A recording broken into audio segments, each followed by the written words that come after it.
네, 파이낸셜 타임즈의 헤드라인 하나하나 살펴보도록 하겠습니다. 먼저 유럽이 에너지 가격이 안정세를 찾으면서 인플레이션이 둔화세를 보였다라는 수치를 나타냈는데요. 특히 독일의 인플레이션이 둔화된 것으로 알려졌습니다. 전년 동기 대비 7.8% 증가를 하면서 전월 대비로는 좀 하락하는 수치를 보였는데 예상치보다는 상회했다라는 의견이 함께 나왔습니다. 하지만 core inflation likely to be stickier, 즉 근원 인플레이션이 더 끈끈해질 것으로 보여지는 만큼 이 부분 참고하시기 바라겠습니다. 다음으로는 유럽이 원자력 에너지 관련해서 합의에 도달했다라는 소식이 함께 전해졌는데요. 특히 프랑스의 압력 속에서 이렇게 에너지 자원에 대한 내용이 나온 것으로 풀이되고 있습니다. 특정 부분에 대해서 좀 예외를 두겠다고 밝힌 건데 향후 상황 지켜보셔야 할 것 같습니다. 다음으로 로쿠가 비용 절감을 위해서 직원 6%를 감원했다라고 밝혔는데요. 200명 정도를 감원할 것으로 보여지고 있고 앞으로 효율화가 더 커질 것으로 보여지고 있습니다. 로쿠의 주가 향방 지켜보시기 바라겠습니다. 마지막으로 알리바바 살펴보도록 할 텐데요. 일부 사업 통제권을 양도하겠다라고 밝혔습니다. 6개의 사업부로 분할하면서 앞으로 특정 일부의 사업권은 좀 양도할 수 있다라는 가능성을 내비친 건데요. 향후 이 알리바바의 주가에 어떤 영향을 줄지 계속해서 지켜보시죠. 지금까지 파이낸셜 타임즈의 뉴스 살펴봤고요. 자세한 거 어떤 거 볼지 박지원 아나운서 나와주세요. 오늘 파이낸셜 타임스 기사에서는 유럽 이야기가 굉장히 많았는데요. 추동훈 기자와 함께하겠습니다. 기자님 안녕하세요. 네, 안녕하세요. 저희 먼저 유럽 이야기를 해볼까 합니다. 헤드라인부터 보겠습니다.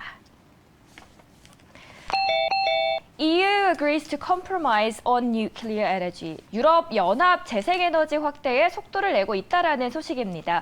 본문에서는 2030년 재생에너지의 비중 목표치를 기준 32%에서 42.5%로 상향했다라고 합의를 했는데요. 키포인트 볼까요?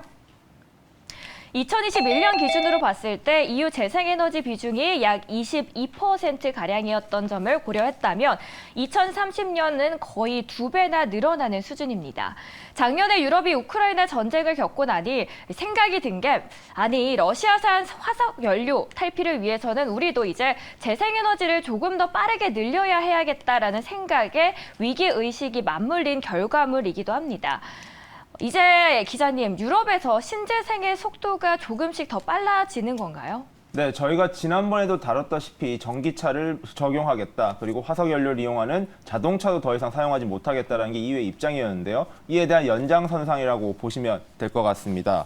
자, EU 같은 경우에는 30일 날 녹색 전환 가속을 위해서 재생에너지 비중을 전체 소비의 42.5%까지 늘리겠다라고 잠정 체결을 했습니다.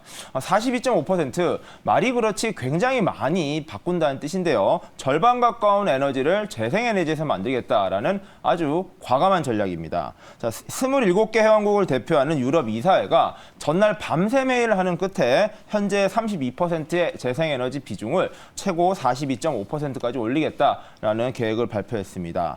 EU 집행위원회는 2050년까지는 기후 중립, 사실상 탄소 제로를 선언하겠다라는 계획을 달성하기 위해서 45%는 가야 된다라는 의견을 제시했었는데요. 많은 국가들 간의 이해관계, 그리고 각 에너지를 쓰고 있는 국가별로 이해관계 및 상황이 다르기 때문에 이런 것들을 종합적으로 감안했을 때 나온 절충안이 42.5%라고 보시면 될 것 같습니다. 결국에는 45%까지는 갈 것 같습니다. 이 2.5%의 부족한 부분은 여러 가지 방안들을 고민을 해서 어떻게든 만들어내겠다라는 게 유럽의 방향이고요. 유럽 같은 경우에는 ESG를 비롯해서 굉장히 환경 친화적인 전략을 꾸려왔었습니다. 원래도 그랬던 유럽이 이렇게 가파르게 좀 더 빨리 전환할 수 있는 이유, 바로 러시아와 우크라이나의 전쟁 때문이었다라고 보시면 될 것 같은데요. 예상치 못했던 코로나가 전 세계 경제에 영향을 미쳤듯 유럽의 에너지 정책 같은 경우에도 러시아와 우크라이나의 전쟁이 굉장히 새로운 변수가 되어서 큰 변곡점을 맞이하게 해줬습니다. 자, 러시아와 우크라이나가 전쟁을 하면서 에너지 패권을 가지고 있던 러시아의 에너지 정책, 이 고립 정책과 유럽에 대한 반정책이 강화되면서 에너지 정책과 관련된 유럽의 어려움이 계속됐습니다. 이러한 상황이 계속되다 보니까 유럽에서는 이번 기회에 러시아로부터 에너지 독립을 하자, 자체적으로 생산할 수 있는 에너지를 늘리자라는 전략을 가져갔던 것인데요. 이러한 전략을 지금부터 차근차근 준비를 해서 원래도 준비해왔던 탈탄소 전략을 조금 더 빨리 가져가겠다라는 계획이라고 보시면 될 것 같습니다. 그런데 또 이게 끝이 아니죠. 다음 키포인트도 보도록 하겠습니다.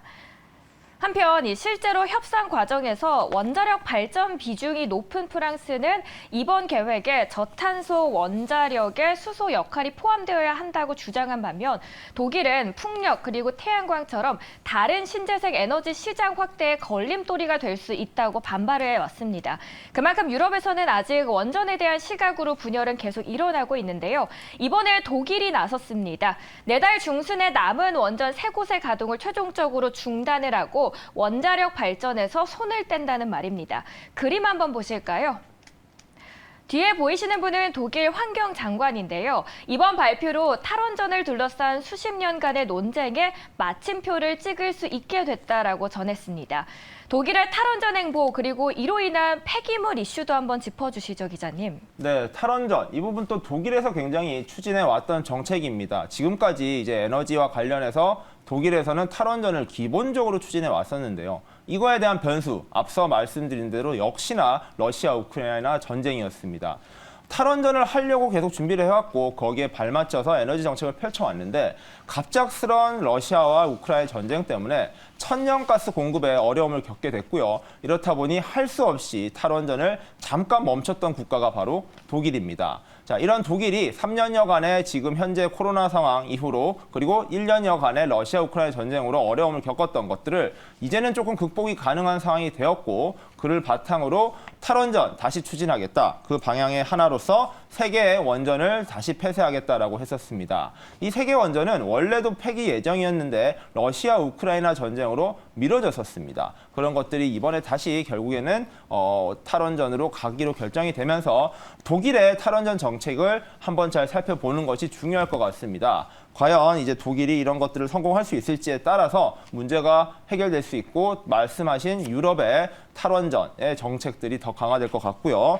문제도 하나 있습니다. 이 핵 폐기물입니다. 원전을 그만한 이유가 바로 이러한 에너지 문제 그리고 환경오염 문제 때문이었는데 이 탈원전으로 인해서 발생하는 이러한 핵 폐기물을 어떻게 처리할 것인가도 남은 과제다라고 점검해 보시면 될 것 같습니다. 네, 유럽의 신재생 속도는 더욱더 가속화되고 있는 시점입니다. 앞으로 어떤 향방을 보일지 계속해서 지켜보시면 좋겠습니다. 저희 이어서는 월스트리트 저널의 기사들 함께 만나보도록 하겠습니다. 다양한 이슈들 함께 박재은 아나운서 하시죠. 네, 이번에는 월스트리트저널의 헤드라인입니다. 러시아가 월스트리트저널 기자의 간첩 혐의에 체포한다라는 소식을 전하면서 이렇게 논란이 되고 있는데요. 특히나 미국 정부는 이에 대해서 강력하게 규탄한다고 밝힌 점 함께 확인해 보시기 바라겠습니다. 다음으로 포드가 인도네시아 6조 원 투자를 예고를 했습니다. 앞으로 니켈이 더 산업의 중심이 될 것으로 보여지면서 이렇게 단행하는 것으로 알려졌습니다. 다음으로는 오바마 참모 등 유명 인사가 틱톡 지키기에 나섰습니다. 최근 계속해서 미국에서 틱톡 퇴출 움직임이 나오면서 이 같은 행보를 보이고 있는 것으로 알려졌습니다. 마지막으로 메타가 유럽의 광고 관련해서 선택지를 제공하겠다고 했는데 광범위한 광고로 할 수 있을 것으로 보여지는 만큼 함께 참고하시길 바라겠습니다. 지금까지 월스트리트저널의 헤드라인 살펴봤습니다. 네, 다양한 이슈들, 소식들 함께 전해드렸습니다. 월스트리트 저널의 소식 함께 이야기 나눠보도록 하겠습니다. 먼저 첫 번째 헤드라인 화면으로 보시죠. 이번에 포드 소식입니다. Ford invest in 4.5 billion. 인도네시아에 포드가 6조 원을 투자한다라는 소식입니다. 본문에서는 아예 South Korea라고 써 있는데요. 한국의 두 기업이 언급됩니다. 바로 현대차 그리고 LG 에너지 솔루션입니다. 다음 키박스 보도록 하죠. 왜 인도네시아냐? 세계 최대 니켈 보유국으로 채굴 비용도 다른 지역에 비해서 굉장히 저렴한 편이기 때문입니다. 이를 활용해서 전기차 배터리의 핵심인 니켈을 구하러 간 겁니다. 투자 이후 무려 200만 대의 전기차 생산을 목표로 하고 있는데요. 이게 남의 이야기는 할 수 있지만 여기서 핵심은 한국 기업들이 인도네시아에 내년부터 생산을 시작할 예정이라고 합니다. 어떤 이야기들인가요? 네, 이제 전기차 시대가 다가오고 있고 여기에 쓰이는 광물들 그리고 원자재들에 대한 전쟁이 계속 펼쳐지고 있다라고 보시면 될 것 같습니다. 자, 포드가 전기차의 핵심 관물이죠. 이러한 공급망을 확보하기 위해서 니켈 투자를 위한 처리 시설을 45억 달러를 투자한다라고 결정을 했습니다. 자, 하나로는 5조 8천억 원 정도인데요. 6조 원에 가까운 돈을 투자하면서까지 인도에 진출한 이유, 바로 원자재를 직접 확보하기 위해서입니다. 자, 원자재 전쟁이 지금 벌어지고 있는 이유, 바로 전기차 시장의 치열한 경쟁 때문인데요. 테슬라가 사실상 1위를 독점하고 있는 가운데 이 시장을 빼앗기 위한 여러 기업들의 전쟁이 펼쳐지고 있다라고 보시면 될 것 같습니다. 자, 전기차에 쓰이는 광물들 정말 많습니다. 핵심인 배터리를 만들기 위해서 코발트나 니켈, 이러한 이제 배터리 충전에 쓰이는 많은 원자재들이 필요한데요. 이런 것들을 어디서 얼마나 값싸게 그리고 빠르게 확보하느냐가 중요해지고 있습니다.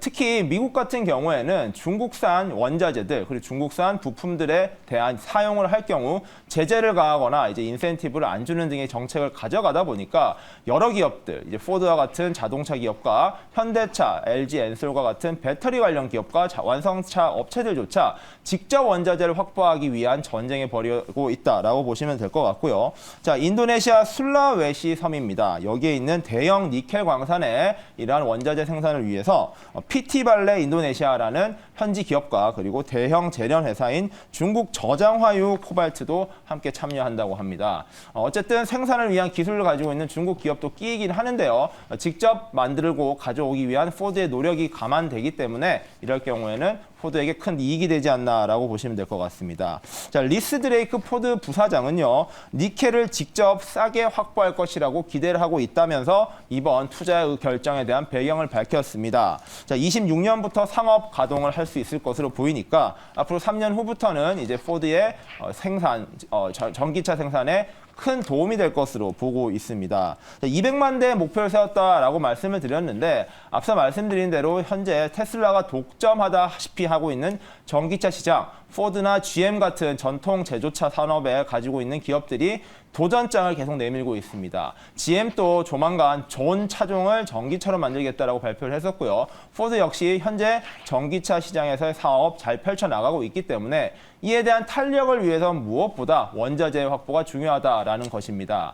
앞서 반도체 전쟁이 일어났을 때도 이 반도체 원자재 그리고 반도체 칩을 확보하느냐가 기업의 생산 경쟁력을 결정했었는데요. 이번에 이러한 경쟁 역시 이러한 전기차를 생산하기 위한 배터리의 원자재들을 어떻게 확보하느냐가 중요해지고 있습니다. 사실 원자재와 관련된 기업, 나라, 그리고 핵심은 중국인데요. 중국은 과거부터 아프리카 외교를 강화하면서 아프리카에 있는 원자재들을 사실상 독점으로 확보할 수 있는 권리들을 확보해 왔습니다. 처음에는 왜 저러나 했는데 몇 년이 지난 지금 되돌아보니 중국의 전략들 그런 이유 때문이었구나라는 게 밝혀지고 있는데요. 중국은 최근에도 코발트, 이제 전기차 생산의 핵심 부품인 원자재인 코발트 생산을 사실상 쓸어담고 사재기를 하는 바람에 전 세계 코발트 가격이 오르면서 전기차 생산 가격 경쟁력에서도 이슈가 발생하기도 했습니다. 즉 원자재 확보에 대한 기본적인 확보량을 확보하지 못한다면은 지금 코발트 사태와 같은 일들이 어디서든 반복될 수 있기 때문에 포드와 같은 기업이 직접 나서서 원자재를 확보하려고 하고 있다라고 보시면 될 것 같고요. 자, 코발트 같은 경우에도 문제가 있었습니다. 앞서 원전과 비슷하게 환경오염 문제와 어린이들을 이용한 고용 문제가 있었습니다. 자, 코발트 최대 생산국이 콩고인데요. 콩고라는 국가가 정치적으로도 어지럽다 보니까 안정적인 코발트 확보가 어려웠을 뿐 아니라 어린이들이 이러한 채굴에 이용이 되고 있다는 인권 문제까지 불거지면서 최근 연초에도 코발트 생산과 관련된 이슈가 있었습니다. 자, 마찬가지로 니켈 같은 경우에도 현지에 맡기거나 중국 기업이 독점할 경우 이런 유사한 문제가 생길 수 있기 때문에 국내 기업들도 직접 그렇게 인도네시아나 원자재 생산에 들어가면서 이 문제를 막고 직접 안전하게 확보하겠다라는 전략을 앞으로도 펼쳐나갈 것으로 봐야 될 것 같습니다. 모쪼록 이런 원자재를 놓고 전 세계 기업들의 경쟁에 치열해지는 만큼 그 결과도 한번 잘 살펴봐야 될 것 같습니다. 오늘은 전기차 그리고 에너지의 날이라고 해도 과언이 아닐 것 같습니다. 전기차 이슈까지 저희 짚어드렸고요. 관련된 한국 기업까지의 이슈 살펴보시면 좋을 것 같습니다. 지금까지 시청해주신 여러분 고맙습니다. 저희는 월요일에 다시 찾아뵙도록 하겠습니다. 고맙습니다.